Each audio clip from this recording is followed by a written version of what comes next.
This is gonna blow your mind. News, ghosts, travel, and pop culture all in one show. Ready to dive in? Let's go. From breaking headlines and eerie encounters to epic European adventures and the latest pop culture craziness, nothing's off limits. Robert, Crew, and Julie bring shock, laughs, and those wait, seriously? Moments every episode. Hit subscribe, join the fun, and ride the chaos with us. This is the Robert and Crew Show, Season 7 Unleashed.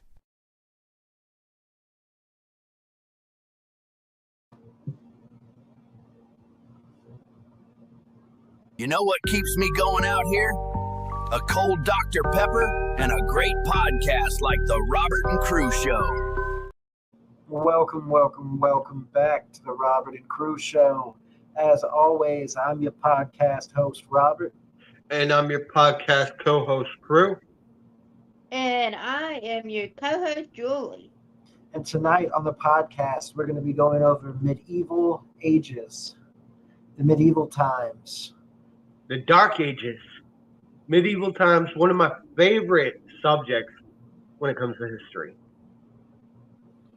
From the Vikings raiding England to the Scottish versus England war, through royalty corruption, kings and queens having to wash their backs because they never know who to trust because they are afraid to eat certain foods because it might be poisoned. All kinds of crazy stuff happened in the medieval times. Oh, yeah. Talk about some of the medieval torture devices. Oh, yeah, that too. And then seeing how the peasants, what they were called, back in the day, the common folk, the ones who weren't royalty, lived. Yeah. And you know what? They didn't believe in taking baths. Nope. No. They did. If they did take baths, it was on a once an occasion. And their toilet system, proven fact, if you were royalty, right, or any kind of person who now if you weren't royalty, you just have to go somewhere in the use somewhere in the bathroom outside. But when you were royalty, you had your own toilet that your feces or whatever would go out of the hole into wherever. The ground outside. usually. Or the moat. I've heard that too. Usually went to the ground. And it's just disgusting. They lived like savages back in the day. Yeah. They were the only ones who had who had access to that kind of plumbing, though, because plumbing wasn't really a thing. I mean, let's not forget that at the same time and a little bit after, there were certain places that had chamber pots that they would shit and piss in, and they just throw it out the window. And they tell you there was a certain time of day that you didn't want to be walking underneath the windows. Yeah. Because there was a time every time at the same day in places like France, they would have 11 p.m. or 11 a.m. That was when everybody dumped the piss pot out the window. And you didn't want to be under that window. You want to know something weird, bad about France? What? Around during the medieval / dark ages, France had a really bad dark plague. Yeah, the Black Plague. And the rat problem was bad in France. Oh yeah. Oh. The rats in medieval time. I mean, you think you had problems now in New York? Imagine having rats as big as your fist running around your castle, and there's multiple. You'd have to watch where you step in the alleys. You don't know if it's rat infested, and if you come around a horde of rats, you're gonna want to jump onto something just to keep yourself safe because they were feral. Yeah, they bite you and they'll eat humans. They'll literally Oh eat. yeah. Yeah. So I mean, the rats are something. That reminded me. This is based on a true story. There was a family that was in a contest to see how many children they could have in 10 years. And this family still won, even though their baby ended up dying by being eaten up by rats. The fuck? It's a true story. It is true. That's crazy. And it was in that area. I don't know if it was France or one of those countries, but it was a true thing. Well, Now, during the medieval times, they basically ran out of places to store bodies, so the catacombs were created. Yeah. And that's where like France and Spain and Portugal and quite a few different places have underground burials beneath churches. Yeah. one of I my just watched the video of the History Channel that had something, they were talking about that just the other day. What crew? one of my favorite topics, though, when it comes to medieval times, when Norway invaded England. And When Norway invaded England? yeah, because you got to think about Vikings were ruthless back in the day. Oh yeah, they were. Okay, for example, Assassin's Creed Valhalla, perfect example of that. Vikings were known way back then to travel, right? Yeah. And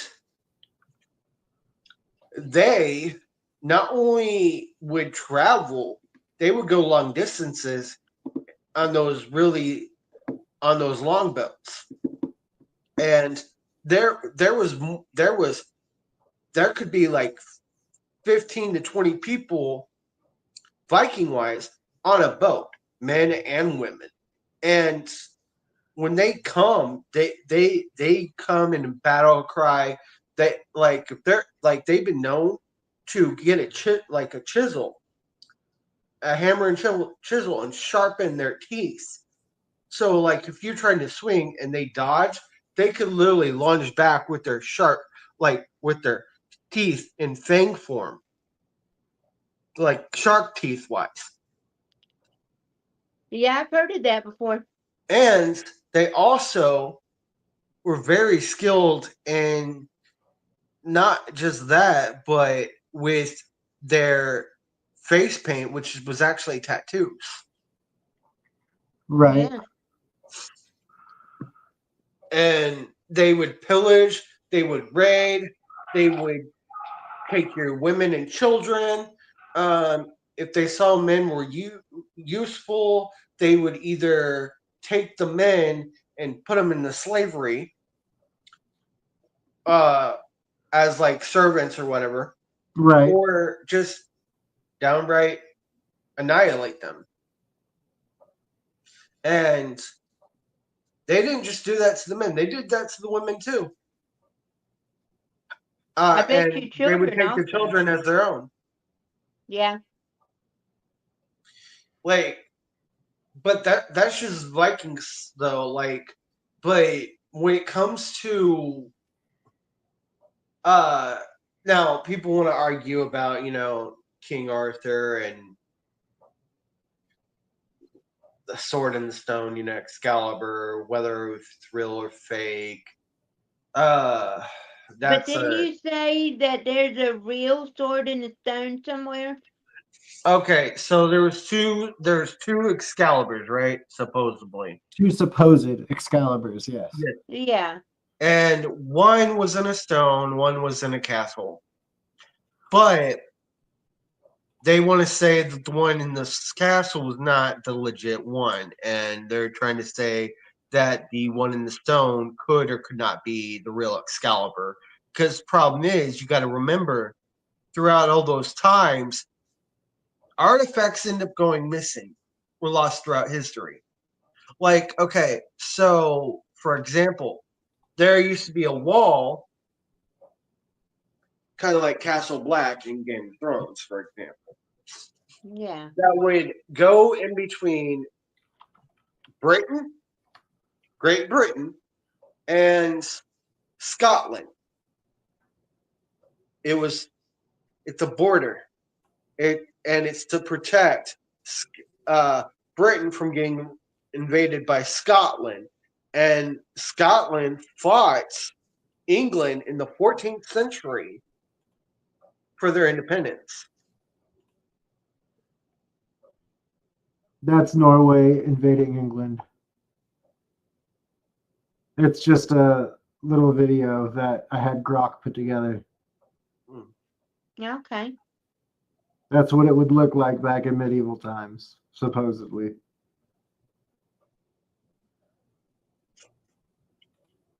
Looks similar to a video I sent You, to you. Can you show Assassin's Creed Valhalla but mute it so that way we can actually get a really good distinct from a game like a trailer perspective?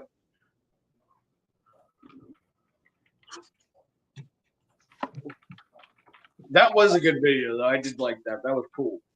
That was neat. Grok does amazing things for us. Yeah, Grok's cool.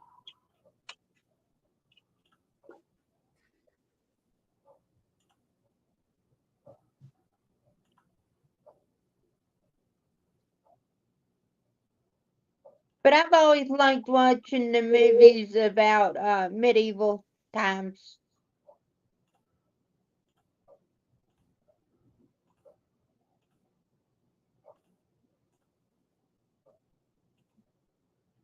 Yeah, medieval stuff's awesome. It is. I like Vikings. I like all of it. Yeah, Like, there's that one it's that had Sean quickly, like- Connery in it. The Mel Gibson one. Yeah. Well, the Mel Gibson one was Braveheart. Yeah. Yeah. Braveheart was good, but So that's it was. right there, right? right. And that's how a raid would look. A war kind of like raid. Right.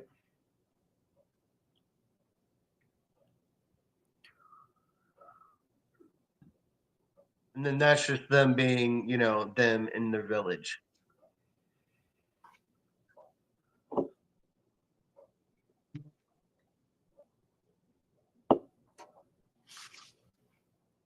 Stamps are so cool. Mm-hmm.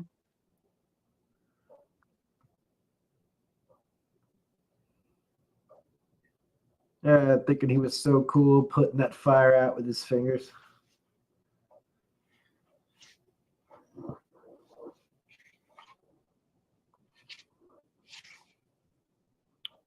Viking ships were so cool. Right.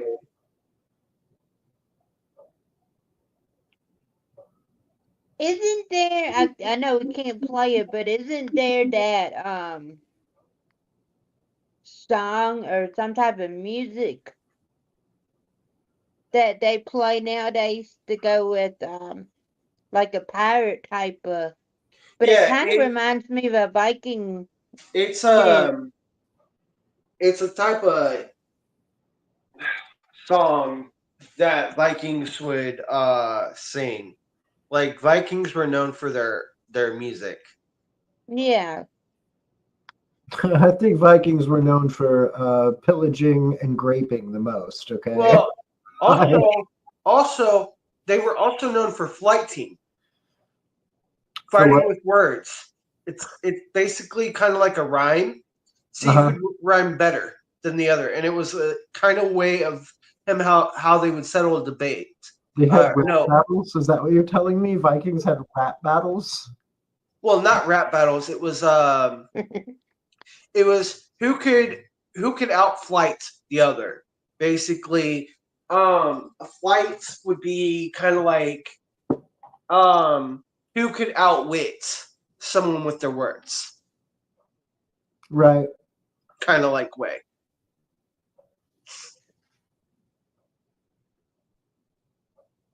It's pretty crazy though to think about with medieval times, just the fact of knights being around and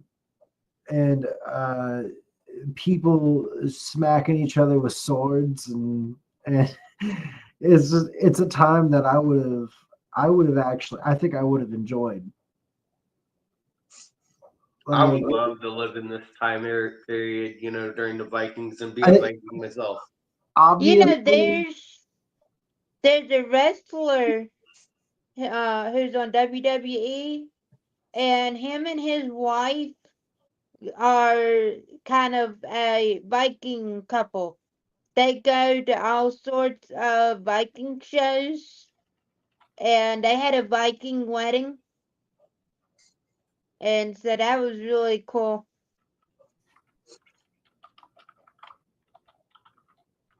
I forgot his name, but he's very well known in the WWE. But him and his wife have a whole Vikings family, so to speak. Are you talking about the Viking Raiders? There's an actual guy Yeah, that, yeah, Viking Raiders and Valhalla. yeah. One of them's married to Valhalla. Yeah, she Okay. wrestled as Sarah Logan. Yeah, because I seen an interview that he did where he talked about his actual being a Viking.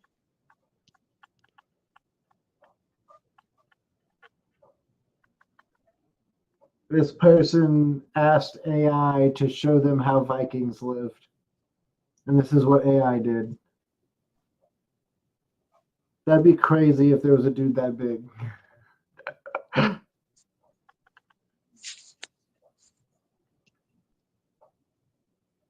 How tall were male Vikings? Oh, they could be very short or very tall if they want to be. Look at that one riding a dinosaur. Hmm. Hey, it's Thor.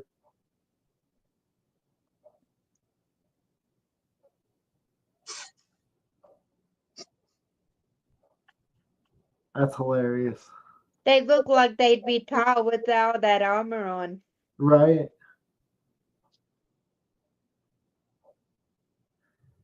I like the giants. So, Joey, you're thinking of Eric and Ivar. Yes. I've seen his interviews he did, where he talked about the Vikings. What were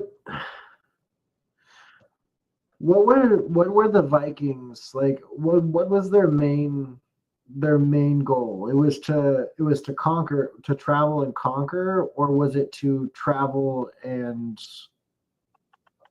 just basically not conquer but discover new lands, discovery? I Like, think it was to discover, wasn't it? Hold on. All right, so here are the main goals of the Vikings, right?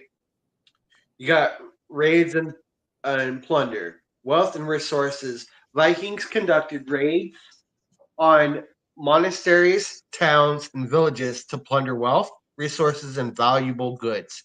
Trade and commerce, establishing trade routes. Vikings established trade routes and engaged in commerce with other cultures, exchanging goods like furs, wool, and amber for silver, gold, and other valuable commodities. Exploration and settlement. New lands and settlements. Vikings explored and settled new lands such as Iceland, Greenland, and Vinland, present day Canada, in search of resources, new trade opportunities, and a place to call home. Power and prestige. Gaining power and prestige. Viking leaders and warriors thoughts to gain power, prestige, Uh, through their raids, conquest. Drew, we gotta block somebody. Can we?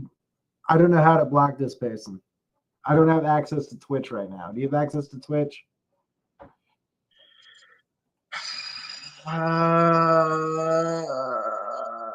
Yeah, hold on, bro. I got you. Yeah, I don't have access.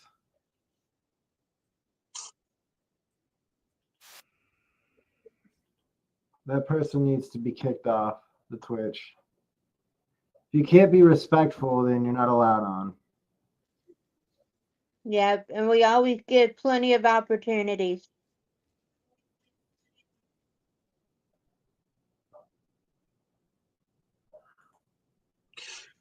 Okay, bro, you're gonna have to give me moderator.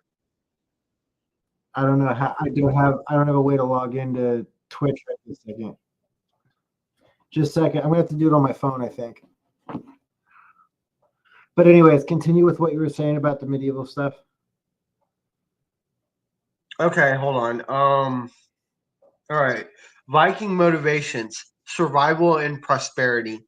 Vikings were motivated by a desire for survival, prosperity, and a better life for themselves and their communities, adventure and glory. Many Vikings were drawn to the thrill of adventure, the promise of glory, and the opportunity to prove themselves in battle. So there you go.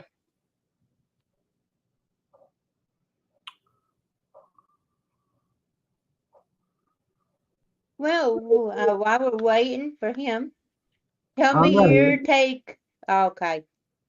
I was just going to say, give me your take on the sword and the stone. On the sword and the stone. Yep.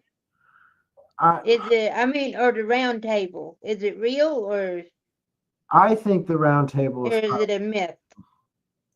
I think it could be real. It could be a myth. It's like one of those things where you don't know who has seen it or where it resides because it was kept so secretive. But it's also a part of what most people consider to be a myth, anyways. Well, So, when you're talking about a legend slash myth, right? You got to take it into a great assault that you can't prove whether or not if it's truth. When it comes to quote unquote, for example, the sword of Excalibur. There was two supposedly, like we discussed earlier, Yeah. one in a castle and one in a stone that was found in the lake years ago. Now, we can't prove that either of them were the sword of Excalibur. And we also got to remember that during the times of Vikings or the Knights Templar or any throughout all of history, things can go lost throughout history like they never existed. The only thing that we can prove,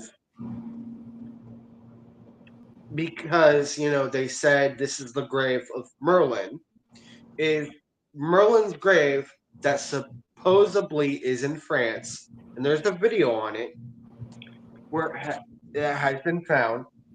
Now, is it marked? Not. I don't remember if it is or not. I believe it's an unmarked grave, and they said that's where Merlin was buried, somewhere in France. I can't remember exactly what location, but yeah. Okay. oh my God, I can't get rid of this thing. It's not letting me. I don't understand what is going on with it. Yeah, I don't know, bro. Dude, I'm sick of it. Yeah, I know. Trust me. I'm about to block.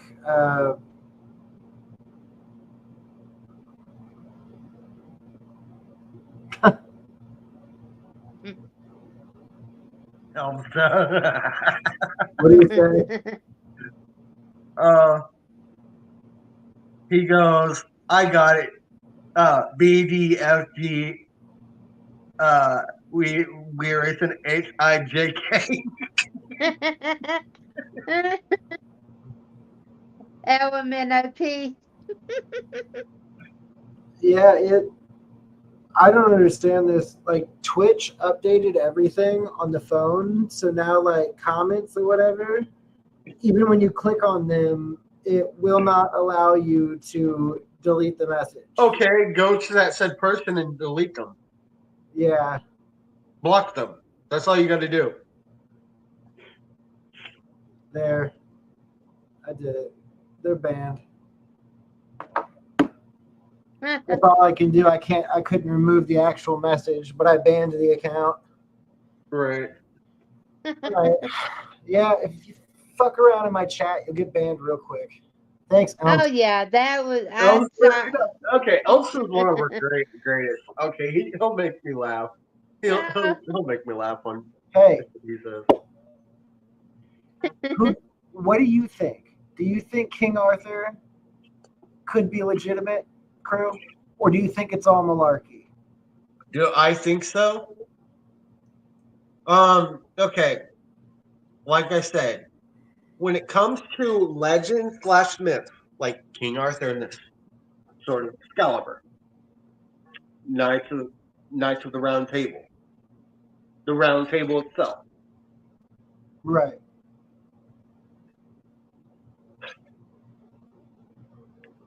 I can't prove whether or not it is or not. Because here's the thing: it's a legend slash myth. You got to remember, England has been through so much over the so much throughout the medieval times and the Dark Ages, and things end up going missing Right. or destroyed in the process. When the Vikings raided England, when um, England dealt with so much, and we also got to remember that Rome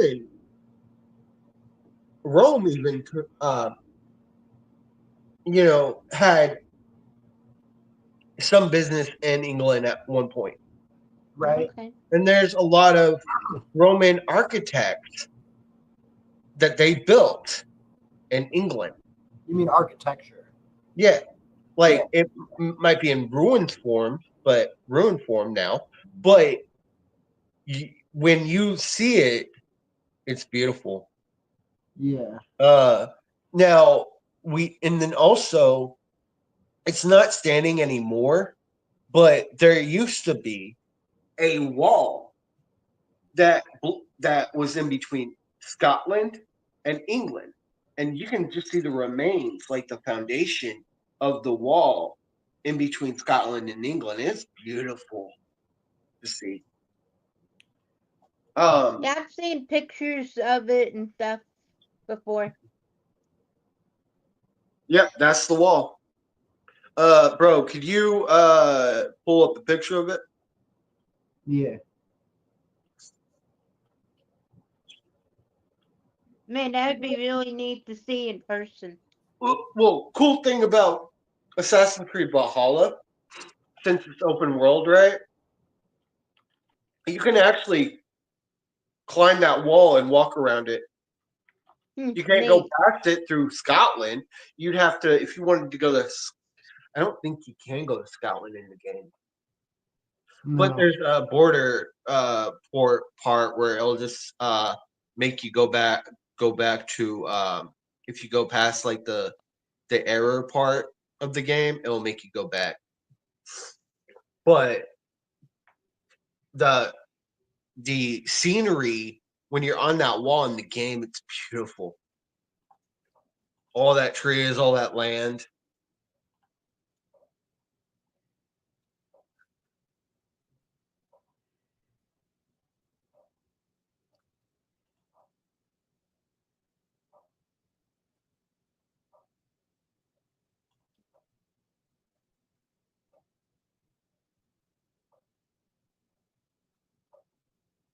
So there's some pictures for you. Yeah. So this is what's left. Yeah. And it used to, that's all the foundation of it. That's the fort. Yep. It would have looked like this. Yep. It kind of looks like the Great Wall of China, It does in a way. right? Isn't that weird? Yeah. On the edge of the Roman Empire. That's so crazy. Look at that. That's so crazy.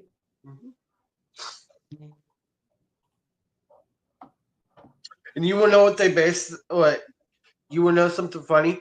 Game of Thrones based the Castle Black, their ice wall, off that.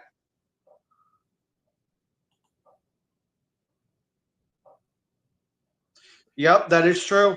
Yep. So Rome, and Elms was right. Rome saw the Great Wall of China, right? Yeah.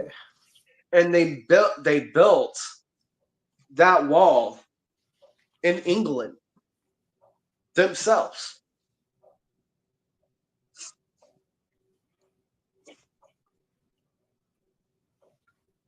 Yeah, it's pretty neat. So I heard a theory that China didn't build the Great Wall of China.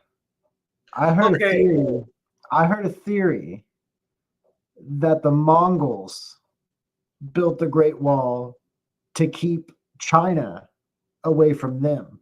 So it's kind of funny because if you look at the way the Great Wall is set up, the way the boxes are, like to be like for people to like shoot arrows out of and stuff, are facing the wrong way if it was for China. Interesting. No, that's not to say they can't get up on the wall and just shoot from the wall. You know, like you can shoot from either side of the wall. But it's just odd that the literal boxes that they had on the wall or whatever built up a certain way, so that their munitions men could sit in there with whatever they were going to fire at the opposite end, was set up the wrong way. It was set up towards China. So did they rebuild that and they built it wrong, or was that how it was always built? I don't know. It's weird, but it could be absolutely nothing. I just find it funny.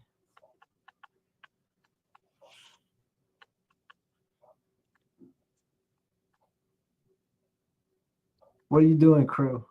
Elmsa asked me a question. I'm trying to figure out the answer. He said, Okay, so the why they built that wall? purpose of the Hadrian's Wall is basically marking the northern boundary. Yeah, you just looked that up, motherfucker. You didn't know that. I was trying to remember. Okay, you gotta remember.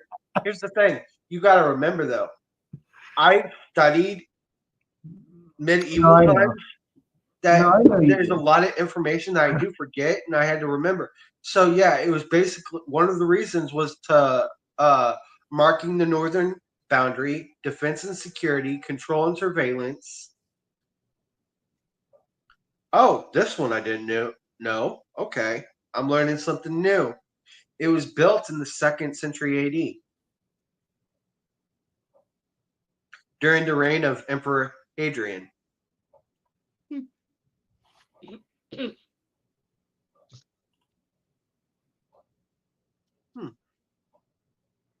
Okay. But okay, so this is what it says. Hadrian's Wall marked the northern boundary of the Roman Empire in Britain, separating the Roman Empire in Britain. Separating the Roman province of Britannia. That's what they called it, Britannia, back in the day, from the territories of modern day Scotland, which were inhabited by various Celtic tribes. The wall was built to protect the Roman province from invasions and raids by these Celtic tribes, such as the Picts and the Gontes. The wall also served as a means of controlling trade and immigration, as well as providing a platform for surveillance and military defense. Of course. You don't build a wall without putting soldiers on it. Oh yeah. I mean, you got to pretty much. Or what's the use of having that wall that allegedly can be seen from space? Well, not if you're crew. Crew doesn't believe in space. Yeah, I know, right? Moving on.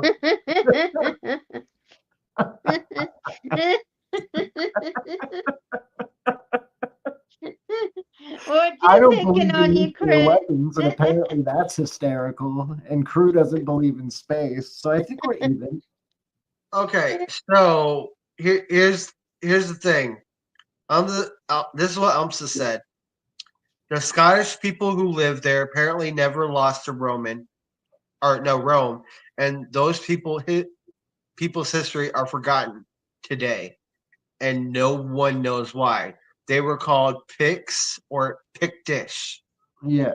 Rome, And I Rome had actually already. stretched its resources, and some think they lost to the Picts and left, but the Picts disappeared. The Picts actually had gravestones with years on them and everything ahead of their time. Yeah. I guess you didn't realize that I already posted Elmsta's comment, the Roman one about it stretched its resources directly. I didn't see that. Yeah, I did. I Okay. put it up on screen because I thought that was an interesting comment. It is. Yeah, because you guys, I think we will all lose our first sword battle. I think we will all get sliced. Yeah, probably. Yeah. I would not be very good swordsman because well, I'd be better than somebody just starting out because I've taken like fencing lessons and stuff. So I'd be okay, I guess. But I am nowhere near like amazing. And I know there's people out there that have practiced with swords for like 20 plus years. And I have 5 years of fencing classes back in high school that I've forgotten half of the shit. So, yeah. But they I was gonna say get cut. once you get back on a bike, you know what you're doing. So So probably Good once you armor. pick up the sword again, you would know what you were doing. Right here. This but comment. oh dang.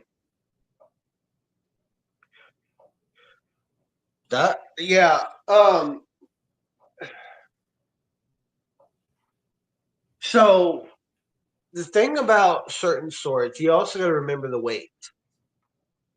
Oh yeah. Well, there's great swords, which great swords weighed more than 40 pounds. Oh yeah, and Yeah. And then you had long swords, Mhm. which could weigh up to 20 pounds. Yep. And then you had jousting swords, which are huge and they weigh a shitload. And then you had daggers and small swords or sheath swords. A great sword you don't keep in a sheath.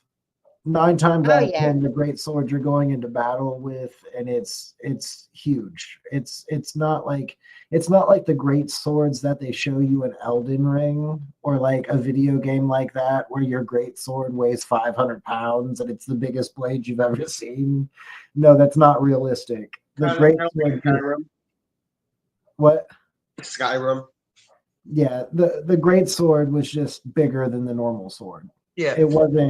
It wasn't always like this crazy looking thing that weighed over 400 pounds like they depict in video games now. Yeah. But the great sword was like, it could weigh up to like, they said like between 80 and 100 pounds. That's heavy. I probably would be falling over. Dude, imagine like that's what Elmsta said. He couldn't like pick up. He could barely swing a real sword. Imagine trying to swing a great sword. Yeah. Viking. Elsa asked a question about, isn't the Viking sword making still unknown? Yeah, I mean, probably. I don't know a lot about Viking sword making. I think their weapons are pretty awesome. I like battle axes, and Vikings made battle axes like huge. That was a big deal for the Vikings. I loved battle axes so much that in high school I made my own battle axe. You can ask Crew. I spent 3.5 weeks creating just the mold for the axe, and I made it out of PVC pipe. bow I made for arrows. Yeah, but I made it out of PVC pipe, and we used like what was it? It was like some kind of like plaster stuff that hardened that we created the battle axe with, and it was awesome. It weighed like 10 pounds, but it was fun to swing around. And I remember Crew smacked himself in the head with it. It was hilarious. He didn't even mean to. He was swinging it, trying to be cool. He Yeah. smacked himself in the face. It's the funniest shit in the world. This big old PVC pipe with an axe head on it, made out of like this plaster, like silicone shit. And the back end went, and I stumbled too. I was like, "Oh shit!" Yeah, the bow was cool too. He built a bow out of PVC pipe that actually worked. And Wow, that's I neat. I used shoelaces for the string. So Elps is saying that it was called the Oofbert sword, and it's believed that the metallurgy is still unknown. Like the symbols on the sword are still a mystery on how precise they were. Can you show a picture of the sword in the stone, the one that was found in the water?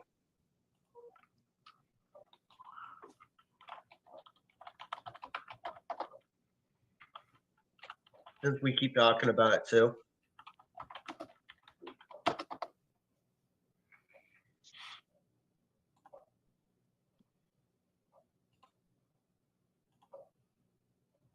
Ah.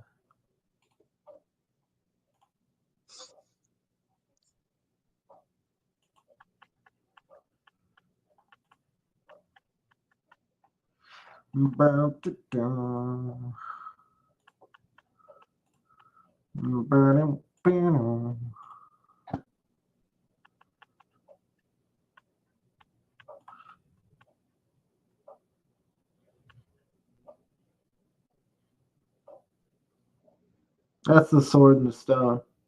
Okay.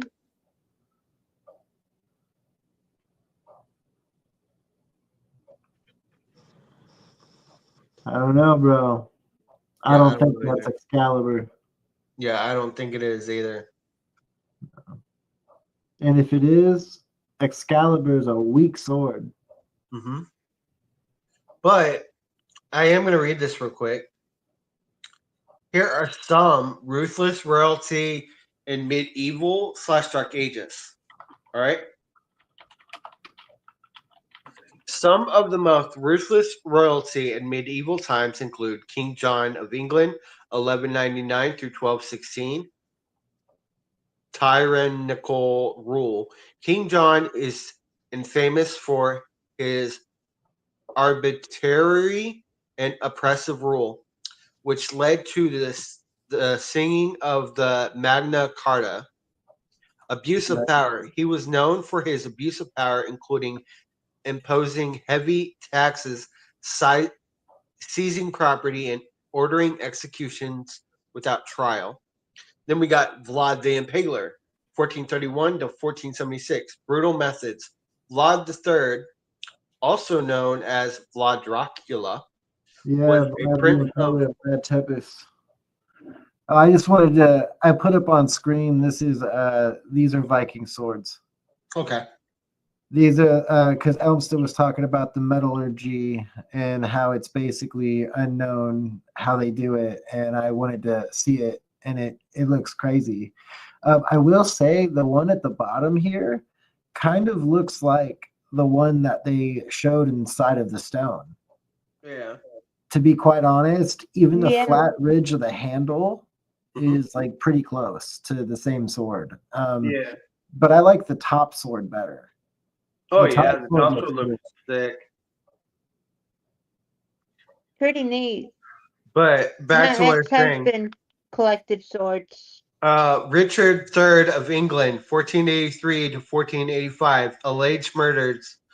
Richard III is accused for murdering his nephews, the princes in the Tower, to secure his claim to the throne. Controversial reputation. His reputation as a ruthless and power-hungry king has been debated among historians. Ivan the Terrible, 1530 to 1584, Reign of Terror. Ivan the Fourth, also known as Ivan the Terrible, was the first Tsar of Russia and ruled with an iron fist, implementing a reign of terror through his Oprichnina, I guess how you say it, mass executions. He was known for his brutal suppression of opposition, including mass executions and torture. Other notable mentions: Genghis Khan, the Mongol emperor, Mhm. was known for his military conquests and brutal treatments of enemies. Then we got King Henry VIII. The English king was infamous for his 6 marriages, executions of wives, and dissolution of monasteries.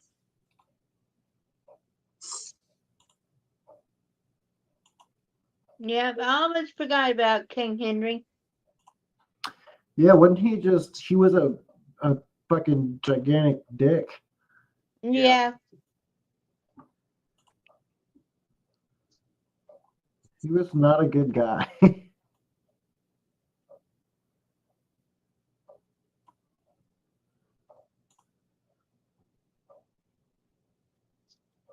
Did somebody say torture?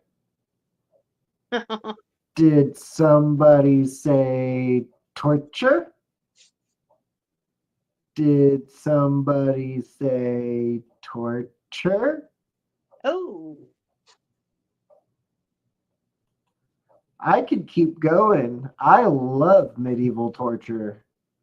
I know that sounds ridiculous, but I absolutely love the ingenuity and creativity they had to torture people.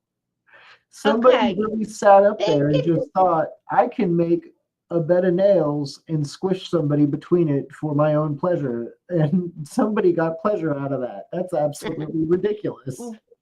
What is the name of this? I know you know it. It's that round ball, and it has like things sticking out of A it, like flail. nails. A Yeah. flail. Yeah. Flails are crazy.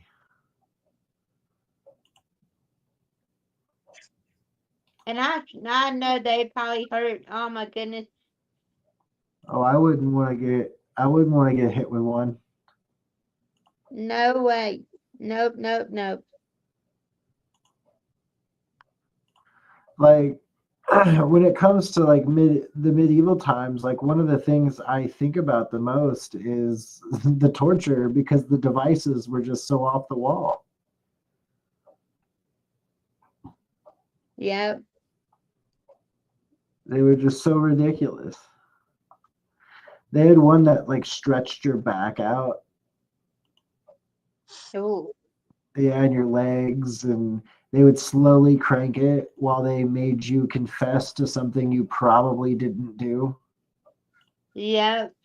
Yeah. Hey, wasn't there that okay?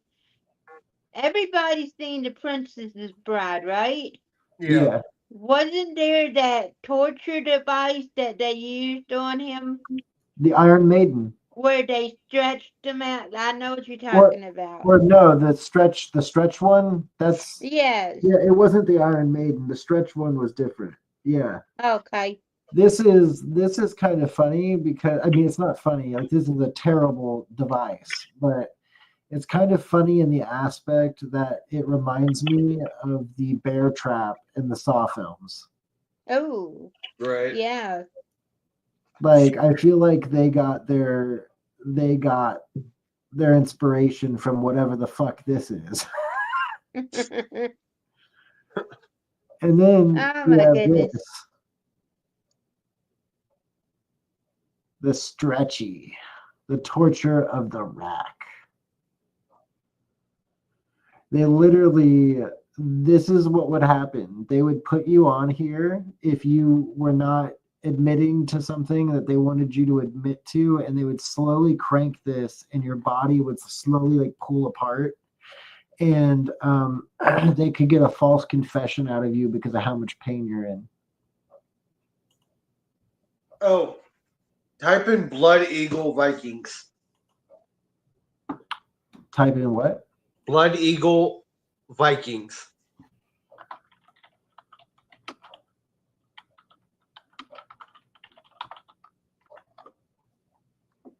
So just reminded me of something. So I want this is a type of torture that the Vikings would do during the medieval times. Hmm. Oh, yeah. Trigger warning. It is disturbing.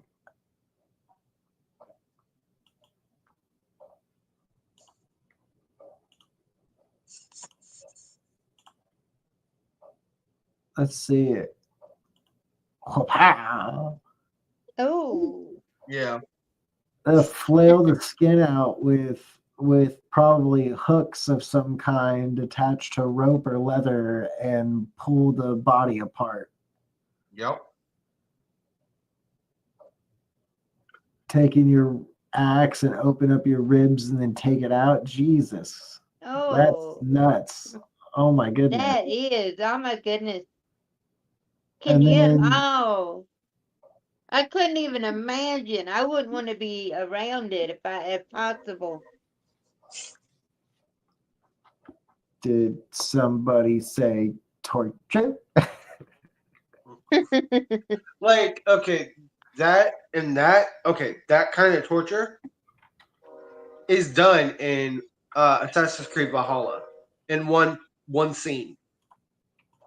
Wow.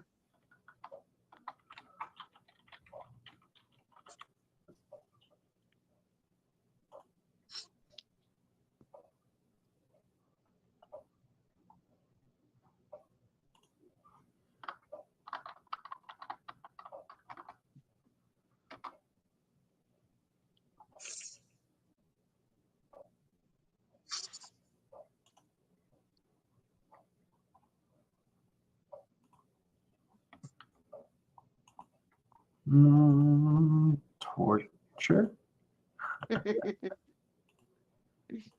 The crime and punishment from medieval Europe. 1. Being a very chatty woman. If you were a woman who ran her mouth a bit too much, you'd be put in the scold's bridle, a heavy metal device which clamps around the head, with spikes in the mouth to prevent you from speaking and spreading your filthy gossip any further. 2. Witchcraft and blasphemy. For this you'd be tortured with the Pear of Anguish. This was a pear-shaped device that was inserted into a very intimate place of the back body, which was then gradually opened by turning the stem. And after a while the pressure would pop it into sharp slivers, which were now stuck up your bottom for the foreseeable future. 3. Robbery or murder. You'd be lashed to a large wagon wheel and beaten with a club. Your broken body would then be braided into the wheel and erected on a mast where you'd be left to the mercy of birds, decay, and insects. 4. Just a generally offensive act. If you'd done something that the Catholic Church found offensive and needed to perform penance, you had to pretend to be a ghost. People were known to wear a white sheet with eye holes cut out and very loudly beg forgiveness for their crimes.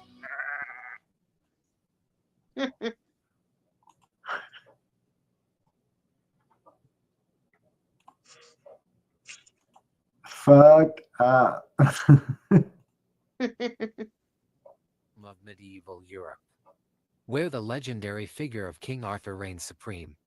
In the hallowed halls of Camelot, his courtly ideals of honor and unity shine brightly. guiding knights on noble quests and fostering a sense of camaraderie amidst turmoil. From the daring adventures of Sir Lancelot to the mysterious quest for the Holy Grail, King Arthur's legacy reverberates through the ages, inspiring tales of heroism and virtue that continue to captivate hearts to this day. Is it King Arthur?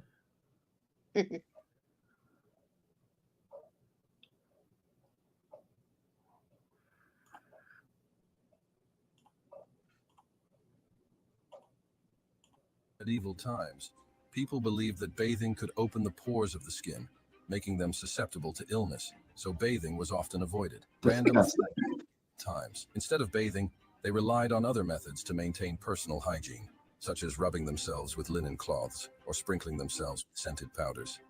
To combat body odor, people carried small bouquets of flowers or herbs, which they called nosegays, to mask unpleasant smells. To fight the buildup of dirt and odors, people would sometimes hang their clothing near a fire to smoke out impurities. In medieval times, people believed that bathing could open the pores of the skin, making them susceptible to illness, so bathing was often avoided. Random facts of medieval times. Instead of bathing, they relied on other methods to maintain personal hygiene. Elmsta asked, do we still think Arthur was Christian? I don't know. Don't know, honestly. But I did look something up real quick before you go on the next video. Camelot's location is a topic of debate among historians and enthusiasts. Several places in Britain claim to be legendary stronghold, but no definitive proof exists. Here are some most popular contenders. Cadbury Castle in Somerset, Tintagel Castle in Cornwall, Winchester in Hampshire, Carolean in Wales, Viroconium and Worcester in Shropshire. Other contenders: Carlisle,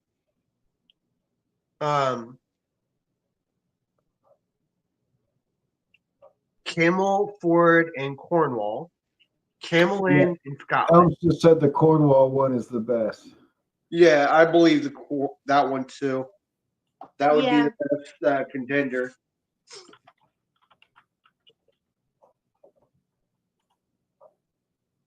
I agree.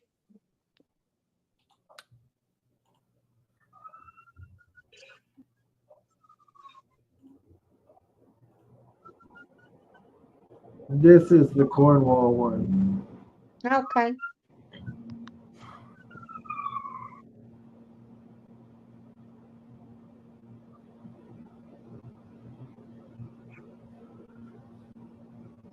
Okay. That's beautiful. Oh yeah. That is very pretty. I wish I could live there. Me too. Wouldn't that be neat? Bro, you know what would be a great place to go for us if we wanted to go do something for the podcast? What? Do a whole England series where we go to different parts of England. Oh, I would love to. No, me too. That's always been a dream. If we were rich, maybe famous people could. But anyway, that's always been a dream. I'll get my chance to go to England one of these days. It's on my bucket list. Mine too.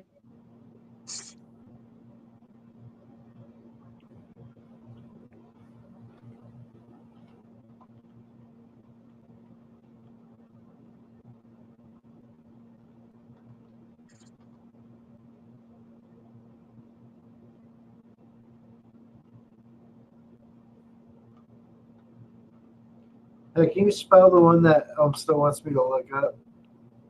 Okay.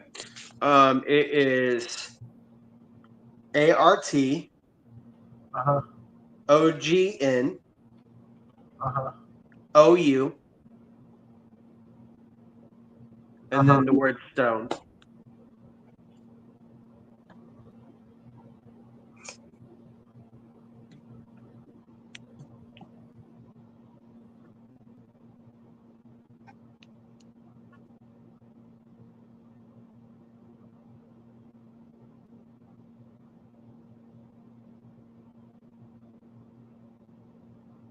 They just have pictures.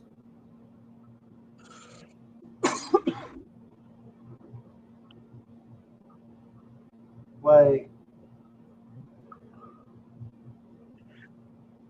Also said it has the name Arthur in Old English and is dated to the time.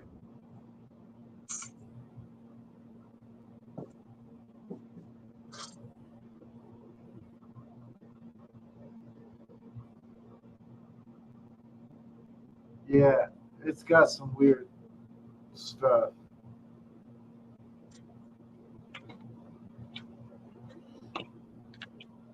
So,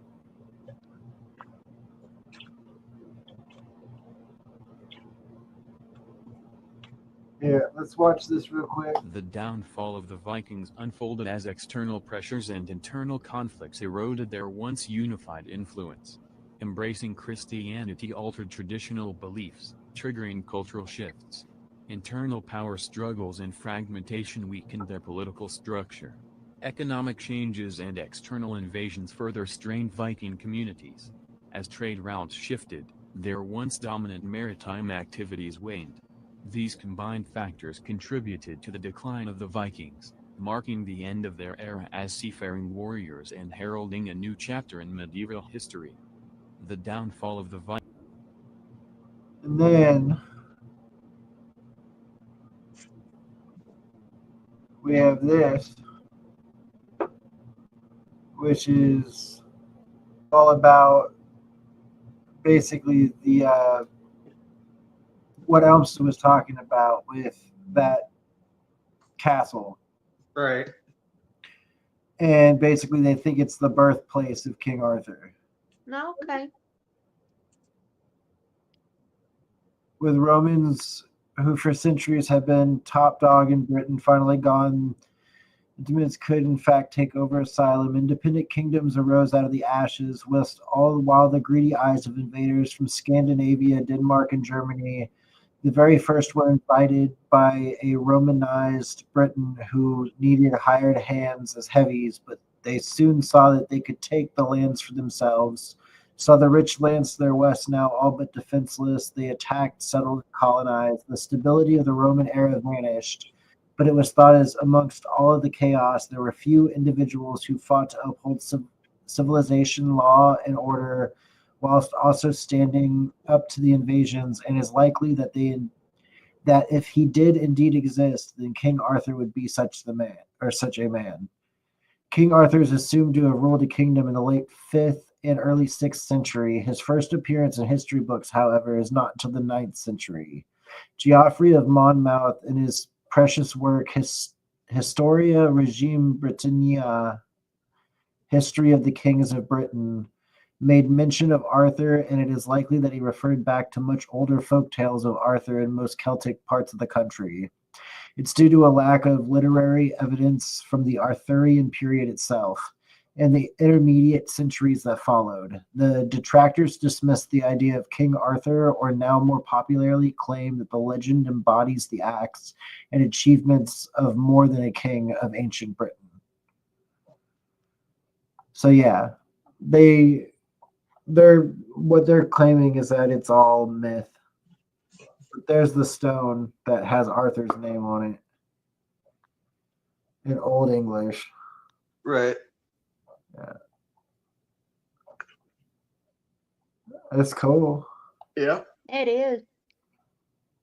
And that article's by Stephen Little. Mm. You can look that up if you want to. Okay. There.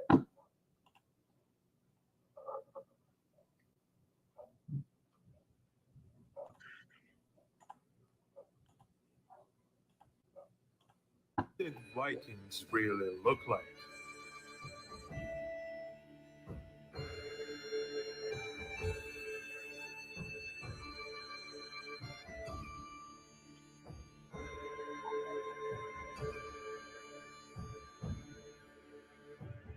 What did Vikings really look like? Yep.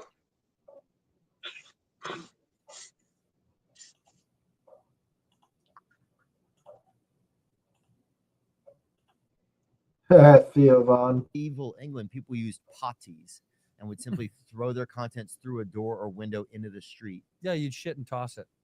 Yeah. Unreal. Yeah. The more affluent would use a garderobe or protruding room with an opening for waste suspended over a moat. Right. Oh wow. So that was almost like plumbing. It was like it had a way to get out to the moat. But that was also, and then that's another way to keep people away from your castle too. Oh yeah. Because they got a shit river floating around it. You don't want to get in that. You didn't even think about that about moats. You thought it was like this clean water. In medieval England, people used pot. That's absolutely hilarious. And Right. yeah, Yeah. you don't really think that about moats. You'd think it. No. The worst you think is in there is like an alligator. No, it's literally a shit river. Yeah, when I seen that today, I was like, I've got to share that one. It was kind of interesting to think of.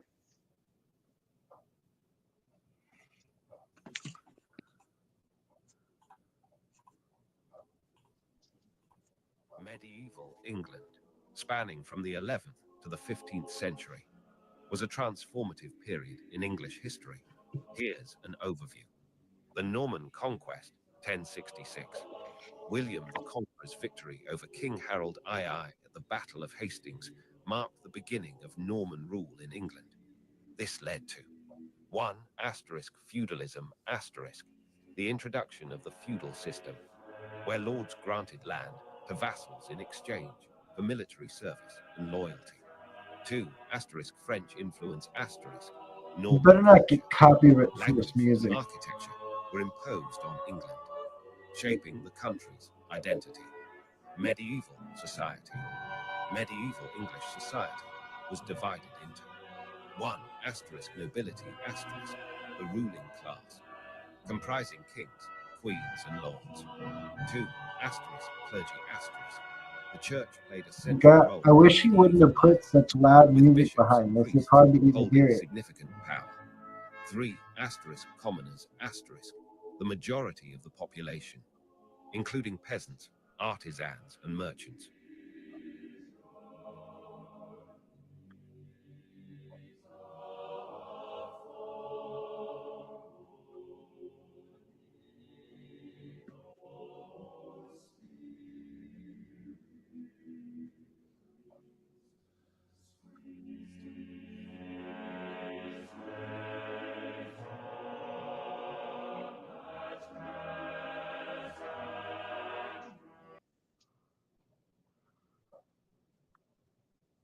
Yeah.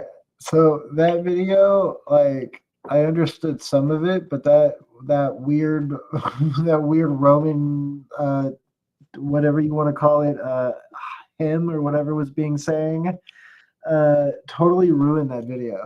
Yeah. Just to be quite honest. Right. And we're probably gonna get copyrighted for it. Oh I Lord. hope not. No, we probably will. That was music. We'll probably get copywritten for it. Oh well. I'll just mute it somehow on YouTube. I'll figure it out. Okay.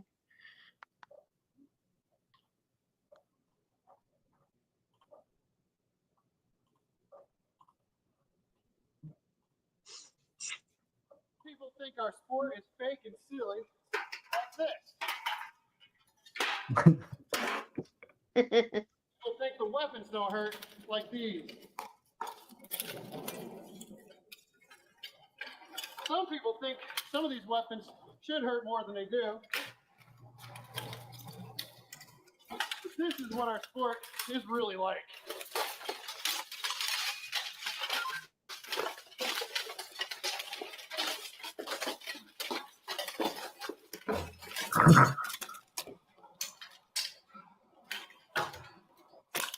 Yeah. Some people think our sport is fake and silly. That's awesome. Yeah, I thought I'd find something with the weapons in it. I've watched the pro version of that, like on like MMA nights or whatever on the channel that my dad or I don't know, it's not my dad, it's somebody I know who watches all the fights or whatnot. But they have what they call gladiator fights, where the guys Yes. come dressed up as knights and they give them swords and they get to beat the shit out of each other with the swords. It's absolutely hilarious. But at the same time, I'm like, that shit's gotta hurt. That's gotta hurt. does. There's no way that doesn't hurt. One of my favorite things to go do when I was younger was go to the Renaissance Festival and watch those fights. I've never been to one, but that would be awesome to go see one. Of golden armor technology in the 15th and 16th centuries, covering the entire face. It is the closed helmet called the armet. First appearing in the mid-15th century, this helmet covers from the head to the neck, sealing it completely, while still allowing the wearer to move their head freely. It was carefully designed. The flaps covering both cheeks are connected with hinges, so they can be opened and closed easily. The lower part of the helmet interlocks with a neck guard, firmly securing the jaw and neck. The armet of that time was light and easy to wear, offering both protection and mobility. It is regarded as the pinnacle of armor technology of its time. The peak of golden armor technology in the 15th and 16th century.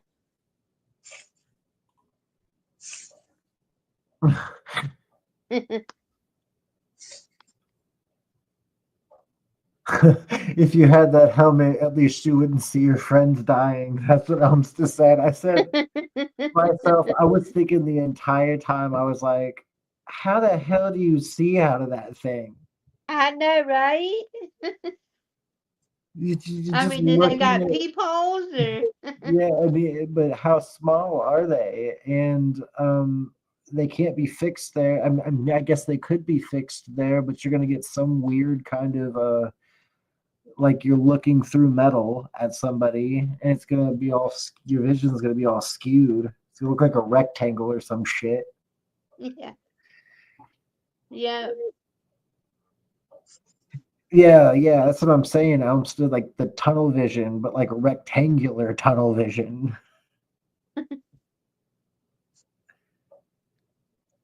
Viking said, "Fix the helmet." Laugh my ass off.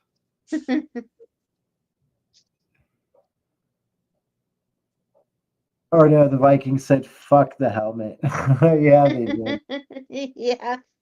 Did you know the Vikings didn't even actually wear any helmet with horns on it? That's actually that's a lie. Like I don't know why we made that lie up or why we gave the Vikings a helmet with horns on it. There is no historical evidence at all that Vikings ever wore that shit. Wow. So why did they try to make it out like that? Because when it I looked think cool. of Vikings, Make it look cool. Yeah, Like because it Robin looked cool. Literally, that's all they did it for. They were like, we can make Vikings look even cooler. Give them a helmet with like horns on it. And somebody was like, dude, that sounds awesome. Let's skew history just a teensy little bit and give them a hat that never existed. Wow. Yeah. Yeah, Elster said only Odin had horns.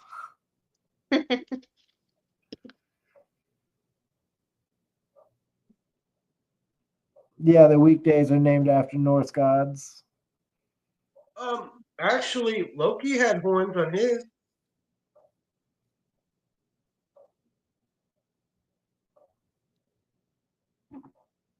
Remember?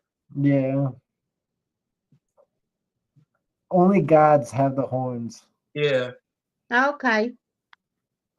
Yeah, no, but no. They've done historical like statistics, like when they find like old Viking settlements, and the archaeologists go in there and they have to like state everything they find. They've not once ever found a helmet with horns.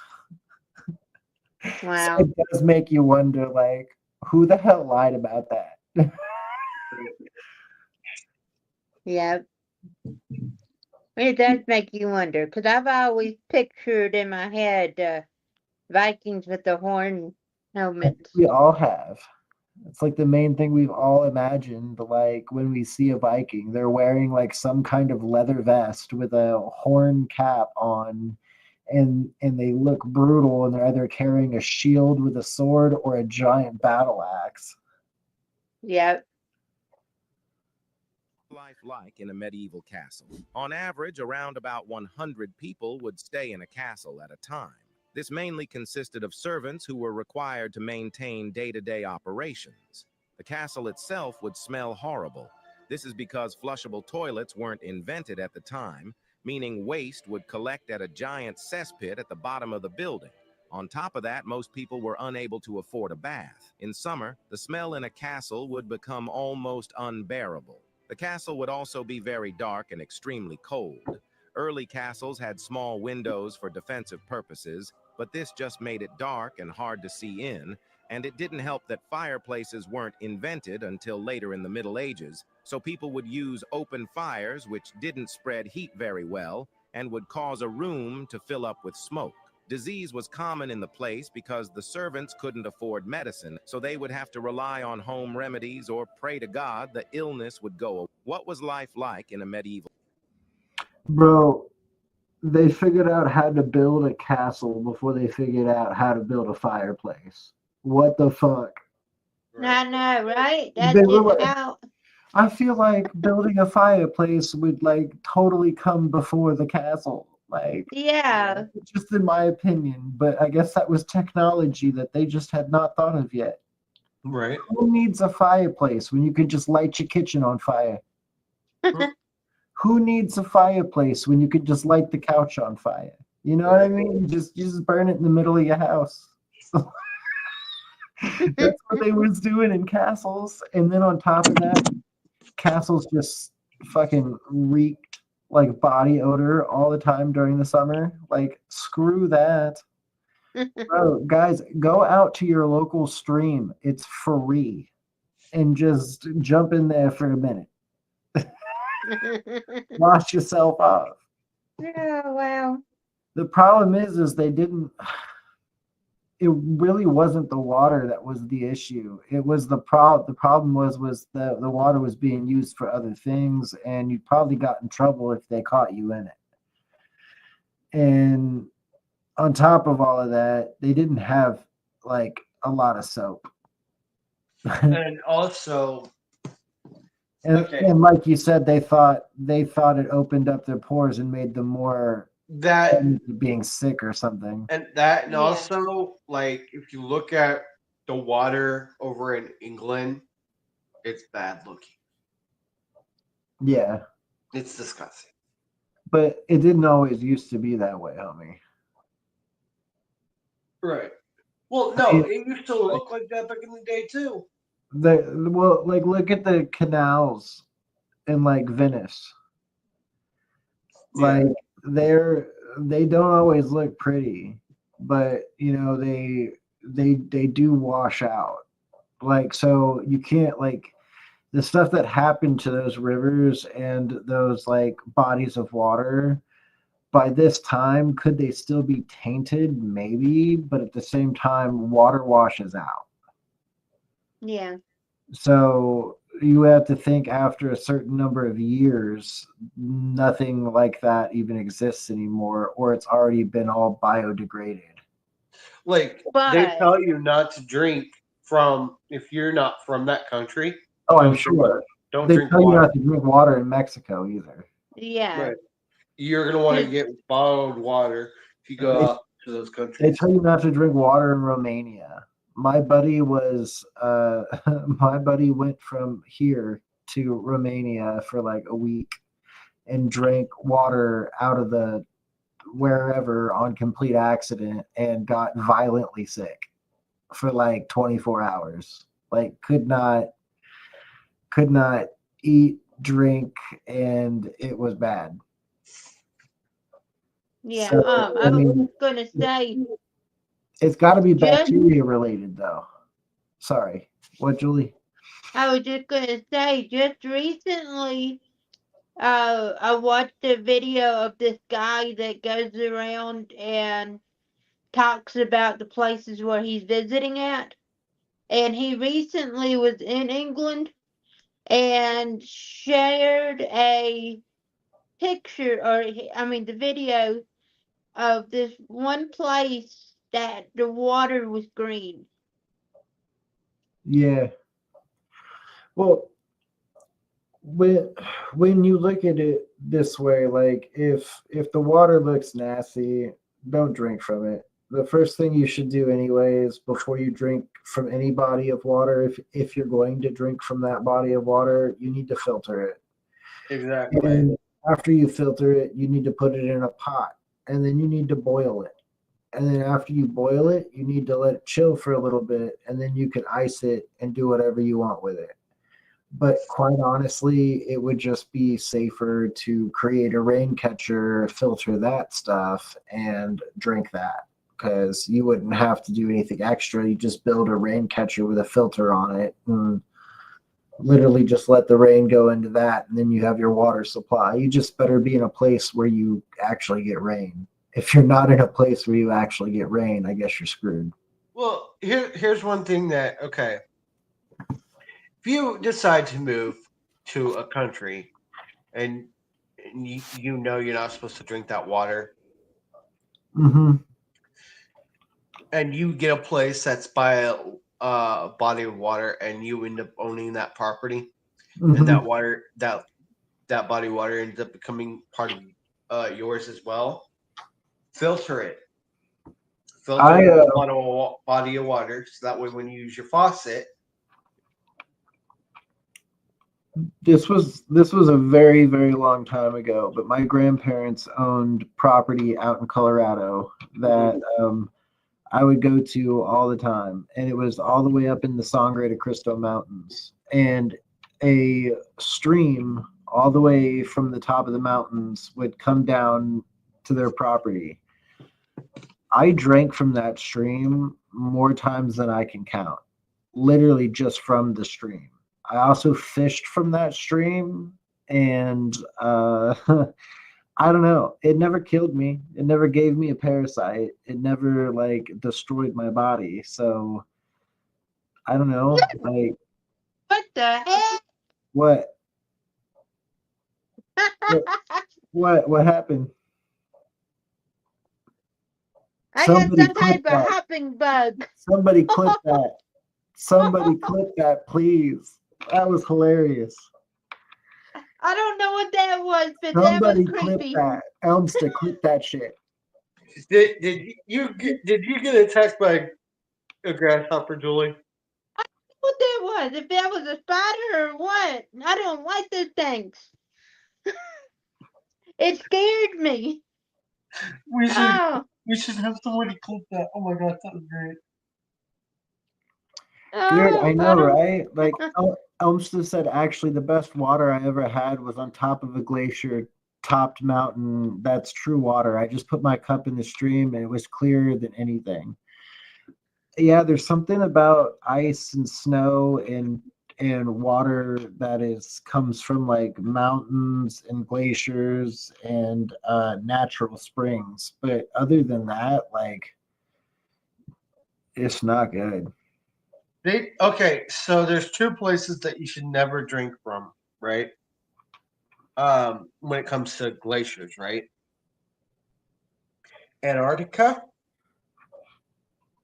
and Alaska. Yeah. But I mean, the thing that people are so afraid of with drinking anything from like standing bodies of ice is what like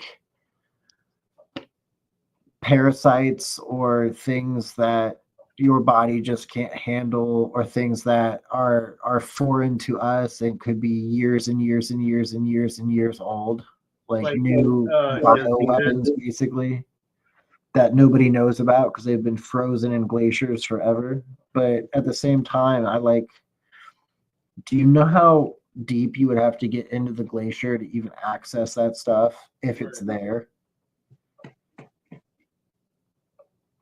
So, like, I don't think you should go out of your way to drink water just from anywhere.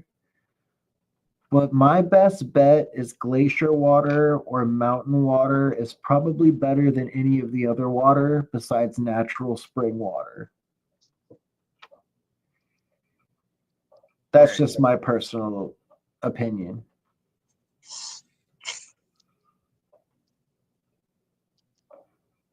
Antarctica, you shouldn't drink. No, probably not. Yeah, no.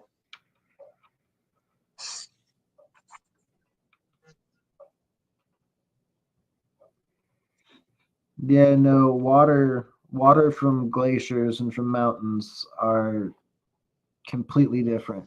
I like different as in different tasting.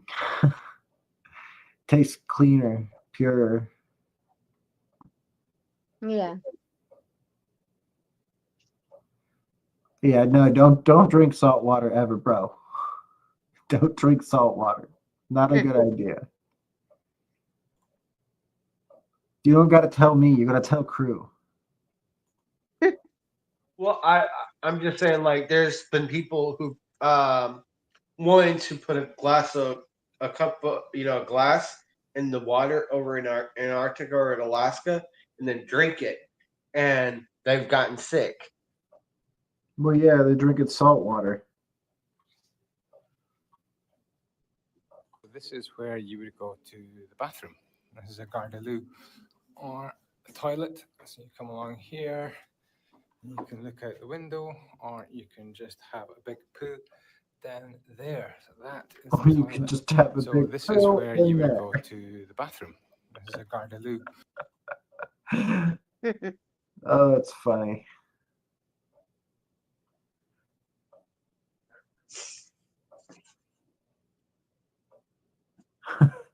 Some people think they can melt glaciers to save themselves from the salt water, but no, bro, that's still salt water. That's what Holmes just said. That's funny.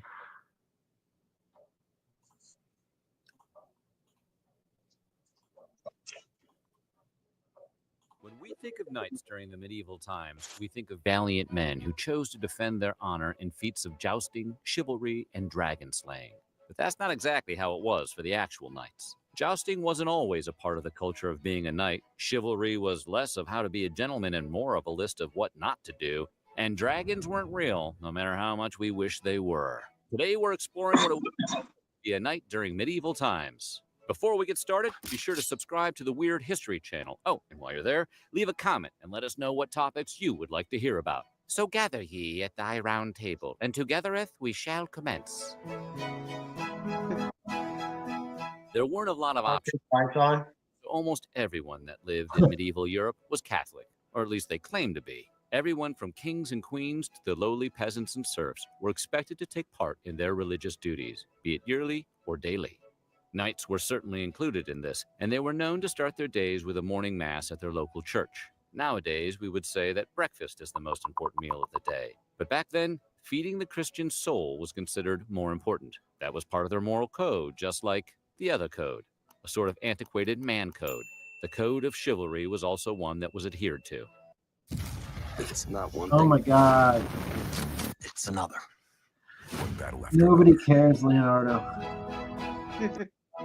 Most of us think chivalry is something that can be found in a Nicholas Sparks novel, but the code for knights was less reminding them to hold doors open for the ladies and more to keep belligerent knights in line. And just keep him in here until you or anyone else. No, not anyone else. Just me. Just you. Get back. Get back. Though there were rules of things like live and respect the virtues of women, there were far more rules of what not to do. Things knights were not allowed to do, as declared by the code of chivalry, included beating up priests, taking someone's cattle or other livestock, women, You can't setting beat up fire to priests. homes, or You robbing, can't steal kidnapping, killing, or cows. You doing can't any hurt sort of women. general No harm to random innocent pyromania. people. These are No rules that we can robbing, no all generally kidnapping, no agree meet the killing, bare no minimum of harming what the would innocent. fall under the umbrella of chivalry.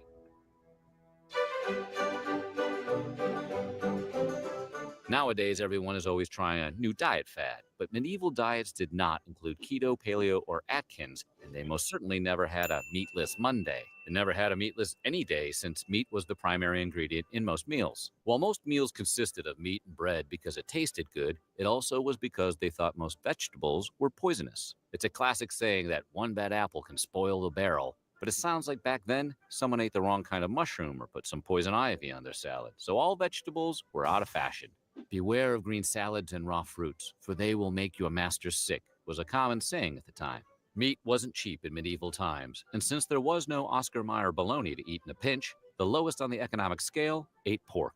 That'll do, pig. That pig will do. However, since knights held elevated social status, they had access to higher quality food than the average serf or peasant did. Beef and sheep were often served to knights along with cheese. Since food needed to be kept safe to eat, a lot of it was pickled or had been preserved with salt, which would certainly make someone thirsty. Which is why,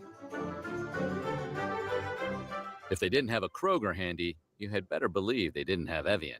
So without unlimited access to clean water, the people of medieval times mostly drank alcohol because they knew it wouldn't be contaminated. While we don't have the same excuse today, the medieval knights drank like frat boys, and that often led to worse behavior. All these men drinking beer all the time. They most certainly weren't playing beer pong or flip cup, and this rowdy behavior could sometimes get violent and rather ungentlemanly. Of course, they couldn't drink too much mead, which would fatten them up, because contrary to what you might think of the traditional manly stereotype a knight conjures in your imagination, I've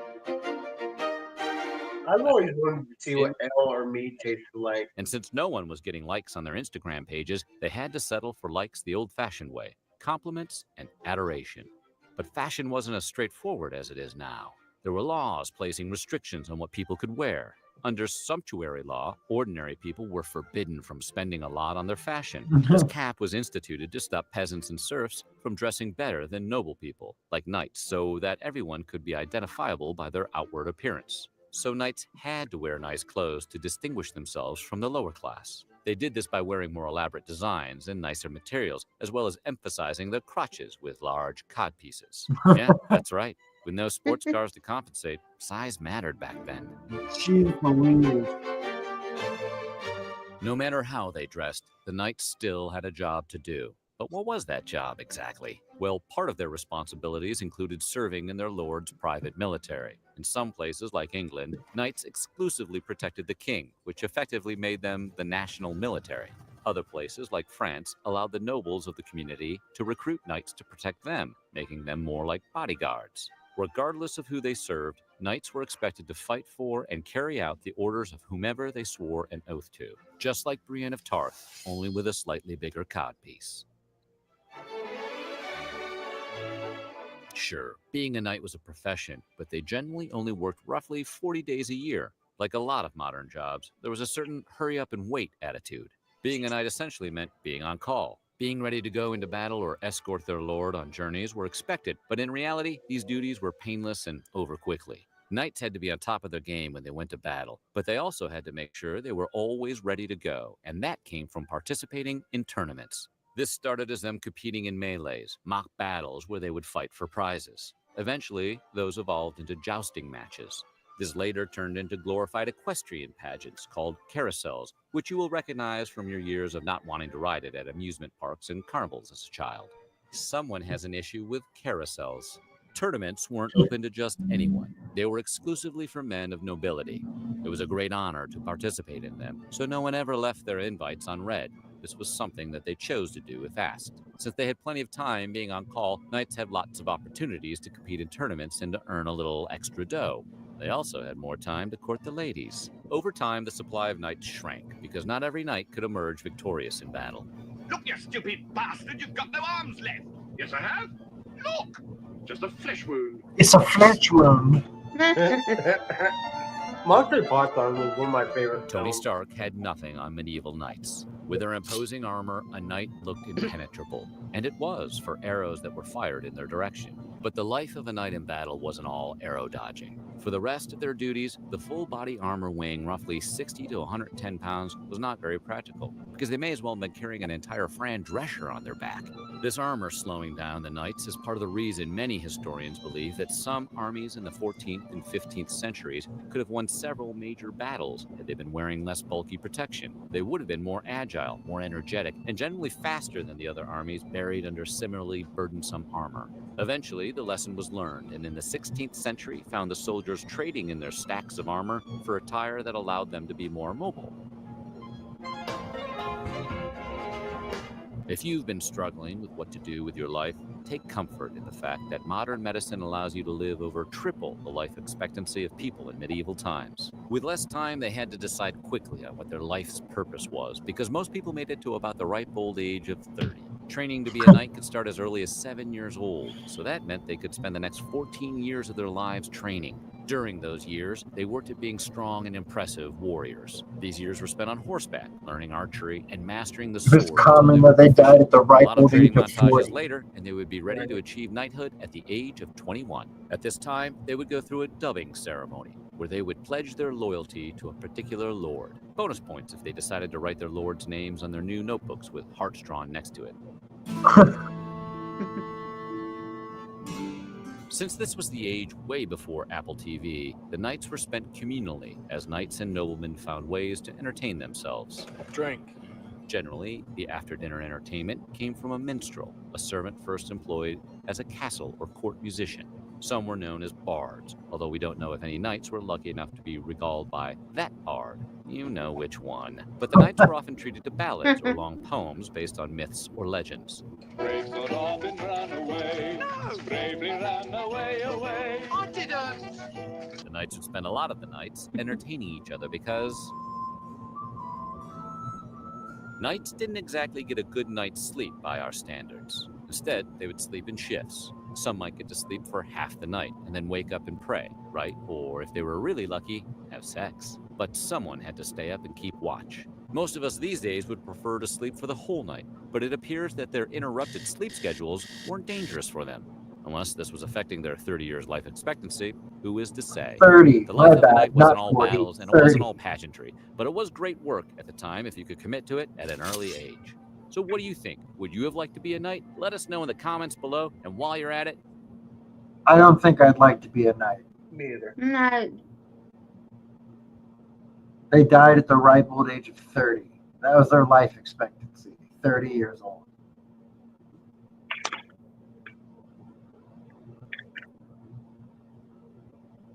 Many people look at the Middle Ages through romantic eyes. They think about armored knights on lumbering steeds, beautiful damsels in pointy hats, dragons, chivalry, and courtly love.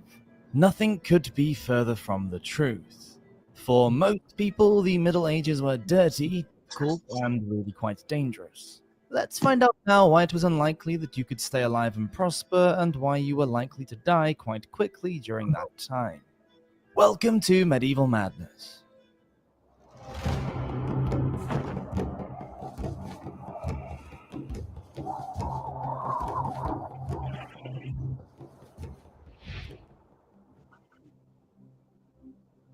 Communication, or the lack of it. Let's just suppose you suddenly arrived in medieval England, that there was some sort of time slip, and now you were stranded in the middle of the 14th century. The first thing you would realize is that you wouldn't understand a damn thing anybody was saying. The ordinary people spoke Middle English, the posh people spoke French, and the clergy spoke Church Latin. Speaking only modern English, you might be able to understand the odd word, but an intelligible conversation with anybody is impossible at this point. A woman's worth. So now supposing you had picked up a little bit of the language, but you were unlucky enough to be a woman, then you would know all about hardship. Because of the importance placed on biblical text, medieval women were usually regarded as morally weak, meaning they were oppressed and treated as subservient. In particular, the writings of St. Paul highlighted men's authority over women and their need to stay silent in church and under the control of their husbands. For the peasant woman, work was gendered and she was responsible for the household chores. Not only spinning, brewing, cooking, weaving, and taking care of livestock and children, but also sharing the labor of the farm and fieldwork with the men. Women were expected to marry or become a nun. It is the first option that awaited the majority of women. Marriage meant pregnancy, and that meant childbirth. There was no modern pain relief or sterile hospital setting. Complications that we now consider to be inconsequential could prove fatal for the medieval mother and child.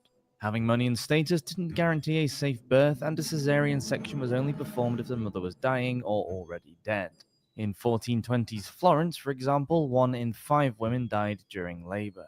Death during childbirth was so prevalent that women were urged to write out a last will and testament long before giving birth, which kind of takes the shine off what should have been a joyous event. Oh, wow. Early life, early death. Today, we consider the death of a child to be rare or unexpected, but if you were born in the Middle Ages, you would be lucky to make it even past your 5th birthday, as the child mortality rate was so high, and 1/3 of children died before that age in medieval England. And the dangers would start whilst you were still in the womb. Unaware of the risks of alcohol fetal syndrome, medieval women would have been blissfully knocking back huge quantities of ale or wine, or both, throughout their pregnancies. And don't get me started on their nutrition. The death of a child is one of the most awful tragedies that anyone can imagine. In medieval Europe, the mortality rate was thought to lie somewhere between 20 to 30% dying under the age of 7, depending on the year. That's children dying from incidents during birth, accidents, or because of war or famine and disease. Deadly illnesses included whooping cough, measles, influenza, and stomach infections, sicknesses that can easily be treated today. And the grief was the same for parents living thousands of miles away. In medieval Japan, 48% of the population died as children. 48% is practically 1 in every 2 children dying. Who are you calling a peasant?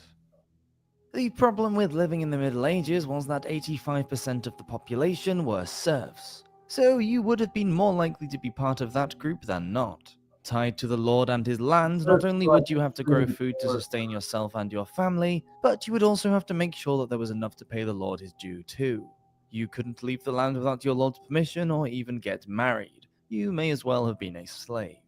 You would have been always reliant on the weather. Too much rain or not enough could be a catastrophe and cause the failure of crops, which led to malnutrition and, in the worst cases, starvation. Malnutrition meant a weakened immune system, and that led to an upturn in diseases like dysentery, typhus, and smallpox. Food, when it was available, consisted of coarse bread made with barley, oats, rye, or millet, and a thin stew known as pottage. Medieval Europe was teeming with wild game like rabbit, hare, deer, and boar, but these were for the nobility to hunt, not for the lower classes, and the penalty for poaching was usually pretty harsh. Clothing wasn't the comfiest, being made from itchy wool. Houses weren't exactly palatial either. Most had just 1 room or 2 rooms with no chimney and perhaps 1 or 2 small windows. They were dark, smoky, smelly, and unsanitary because they were often shared with animals, especially in the winter when conditions outdoors were harsh. With no central heating, lighting, or running water, is it any wonder that medieval lives were so short? The average life expectancy for most men in the 140 years between 1330 and 1479 was just 24 years. Women came out better with an average of 33 years, but still not great. The justice system. Medieval crime and their punishments were really different from today as well, because the church controlled just about every aspect of life, from what you wore to what you could eat and when. So no nipping out to McDonald's in your long pointy shoes on a Sunday morning for your McMuffin breakfast. If you were the victim of a crime, there were no police. You just had to scream loudly to raise a hue and a cry and hope for the best. For serious crimes, death was the punishment, and these didn't just include murder or treason. Forgery, arson, receiving stolen goods, robbery, and burglary were all punishable by hanging. In fact, stealing anything worth over 12 pence, the equivalent of about 3 weeks' wages, meant a trip to the gibbet. Early in the period, trial by ordeal was a thing. Here, the guilt or innocence of the accused was determined by subjecting the suspect to a painful and often deadly experience, such as walking over red-hot coals or plunging your hand into boiling water or oil. If you were innocent, God would perform a miracle and save you. Petty crimes like being in debt, gambling, playing football, or using abusive language in the street were also dealt with quite harshly, with punishments ranging from public humiliation in the stocks or pillory to branding or imprisonment. Many people died in prison because of the unsanitary conditions and lack of decent food. Most crime was linked to theft because of poverty, so there was a lot of it about. War, what it isn't good for. The list of wars throughout the world during the 1,000-year period of the Middle Ages is insane. In total, there were over 370 wars across many empires, with the last one, the Italian War, finishing in 1504. Many were fought to see which incompetent was going to sit on the throne next as king or queen, and others were contested for what were thought to be noble reasons, such as the Crusades. But then, as it is today, it was the common people who were left to pay the ultimate price. As a serf, and because of the European feudal system, if you lived in the kingdom of one of two rich people who wanted to have a go at each other, then you would be obligated to fight. Peasants had to supply military service to their liege lord on a regular basis. Men were only sent away for short periods of time, so if you were lucky enough not to die in the first 40 days, you could return home. This was because if everyone went off to war at the same time, then there would be no one to take care of the nobles. No labor meant no crops and no money for all the wealthy people to spend on silly wars. The result was a medieval military that was for the most part disorganized, resulting in a lot of dead people. And the noblemen didn't evade death either. Around 30% of them died in one skirmish or another. As for the commoners, no one really knows the victim numbers. They were thought to be so insignificant that nobody ever kept a tally.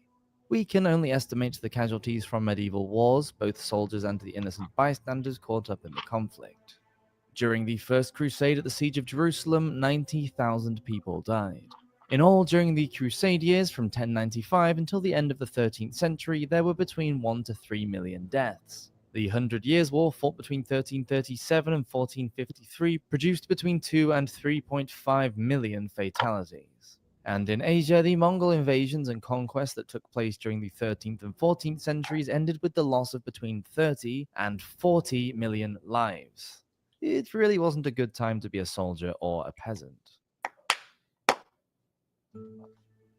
Poison. Let's suppose that you happen to be rich during the Middle Ages and able to afford the finer things in life. Would that have made your chances of survival better? You would definitely have eaten better than the peasants with their bread and pottage. For you, the table would be laden with meats such as veal, venison, or peacock in rich cream sauces, followed by sugar desserts and fine wine. Did you say peacock? You would eat your gourmet food Oh from my goodness. glazed plates and drink from delicately decorated cups. They The were problem eating was that the glazing peafowl? was made from lead oxide. Yes, it looked lovely and it was practical for cleaning, making it very popular among those who were privileged enough to be able to afford it. But when salty or acidic food was served on glazed plates or kept in glazed pots, it caused the coating to dissolve and the lead was absorbed into the food. Lead is a poisonous heavy metal which collects in the human body over time. Acute poisoning can attack the nervous system and cause headaches, abdominal pain, and infertility. Chronic poisoning may lead to seizures, coma, and death. Because children are still growing, the effects on them can be devastating and affect their ability to learn.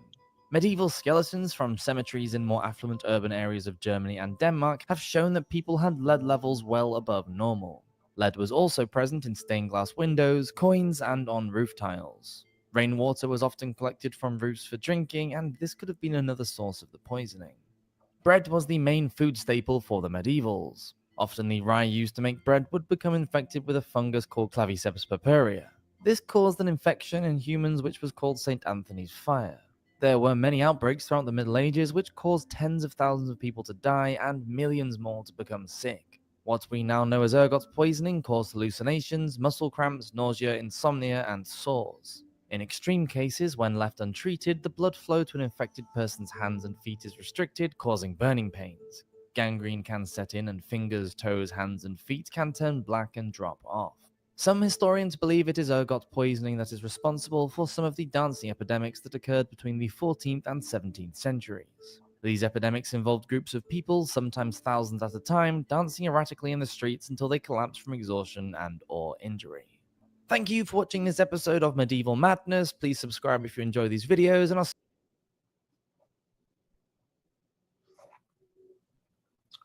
Well, guys, I think that's going to wrap it up for tonight's medieval show.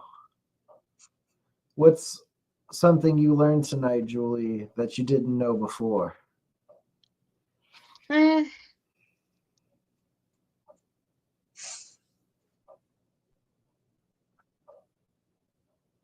Don't know. I kind of knew about the peasants and stuff, but peacocks.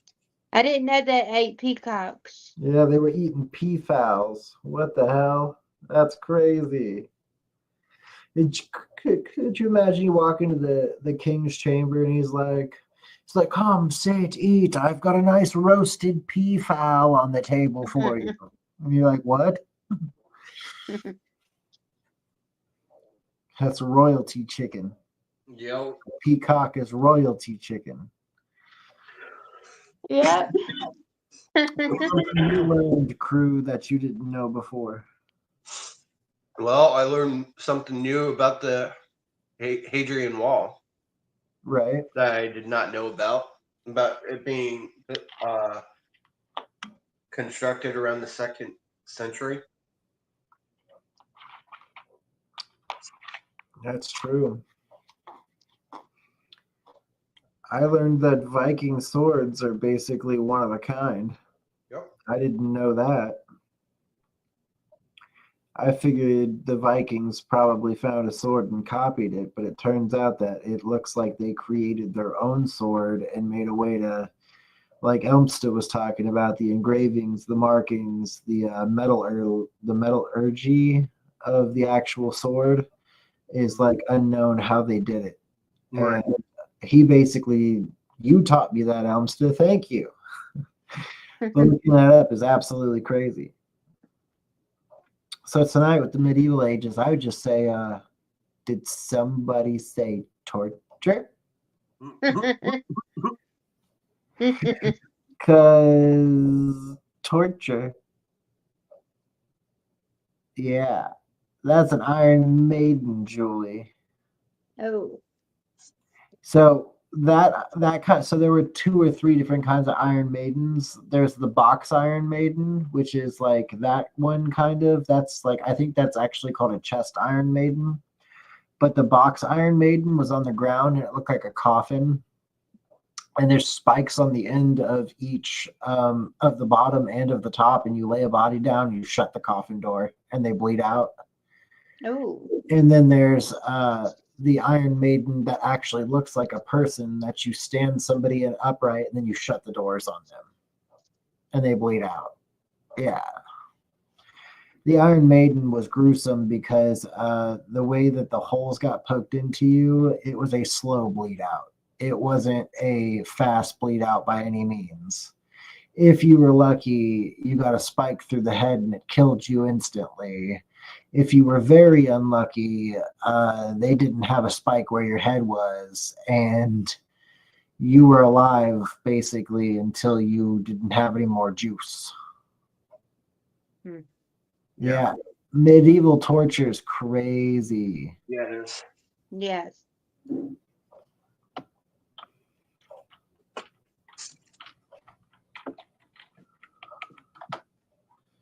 Medieval torture is one of those things that, like, you know, you look up and you're like, holy crap, this is crazy. And then you're like, yeah, I'm kind of interested in this. And then you feel bad about being interested in it because you know that it's like being interested in somebody getting hurt in a really horrible way. Mm-hmm. And then, like, what's the whole thing about, like, so when did they start accusing people of, like, being witches? Like, and I'm not just talking like Salem, just like anywhere. Like, when did that like start? Of people like thinking that other people were witches or warlocks?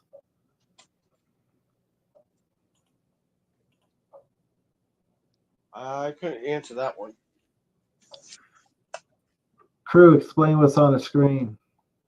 This is the Robert and Crew Show merch